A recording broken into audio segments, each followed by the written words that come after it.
আসসালামু আলাইকুম। আজ আমি যে বিষয়টা শেয়ার করব সেটা হলো শিক্ষার্থীদের মূল্যায়ন বিষয়ে। মূল্যায়নটা কি আসলে? মূল্যায়নটি হলো একজন শিক্ষার্থী ক্লাসে কতটা শিখেছে তার অগ্রগতি এবং দক্ষতা যাচাই করাই হলো মূল্যায়ন। মূল্যায়নের অনেক উদ্দেশ্য থাকে, তার মধ্যে হলো শিক্ষার্থীদের অর্জন সম্পর্কে ধারণা, শিক্ষার্থীদের দুর্বলতা চিহ্নিত করা এবং তাদের উন্নতিতে সহায়তা করা। ছোট ছোট শ্রেণী পরীক্ষার মাধ্যমে শিক্ষার্থীদের অগ্রগতির পর্যবেক্ষণ করা এবং তাদের উন্নতির প্রতিক্রিয়া প্রদান করাই হলো মূল্যায়ন। মূল্যায়ন প্রক্রিয়া শুধুমাত্র পরীক্ষার মাধ্যমে সীমাবদ্ধ নয়, এটি শিক্ষক শিক্ষার্থীর মধ্যে আলোচনা, প্রশ্নোত্তর, ব্যবহারিক কাজ এবং অন্যান্য কার্যকলাপের মাধ্যমে সম্পূর্ণ করতে পারে একজন শিক্ষক।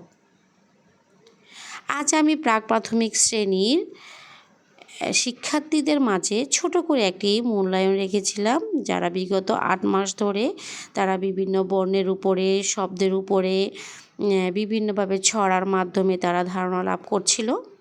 তার মধ্যে আজ আমি যেটা রেখেছিলাম সেটা হলো তাদের ব্যঞ্জন বর্ণের উপরে, অর্থাৎ হারিয়ে যাওয়া বর্ণ শূন্য স্থানে বা খালি করে বসাই।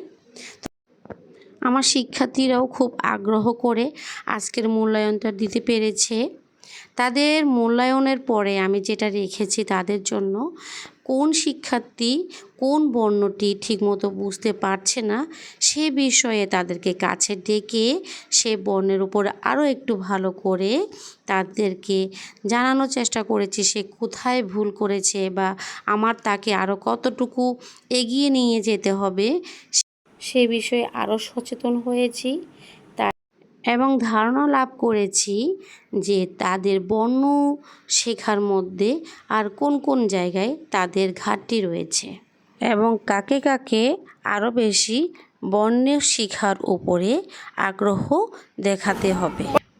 আমি তাদের বারবার চেষ্টা করছি কিভাবে তাদের বর্ণের উপর আরও সচেতনতা বাড়ানো যায়, বর্ণ চেনার উপর সচেতনতা বাড়া যায়, কোন জায়গায় তারা বর্ণ অর্থাৎ শূন্যস্থানে কোন বর্ণটি তারা ফেলে গিয়েছে সেটা তাদেরকে আমি জানানোর চেষ্টা করেছি। প্রতিটা লাইন পড়ে পড়ে কোন বর্ণটি সে ফেলে গিয়েছে সে বর্ণটি আবারও লেখানোর চেষ্টা করেছি এবং শিক্ষার্থীদের মাঝে চেষ্টা করেছি তাদের লেখার ফলস্বরূপ উপহার দেওয়ার জন্য এবং এই উপহার পেয়ে তারা খুব খুশি হয়েছে।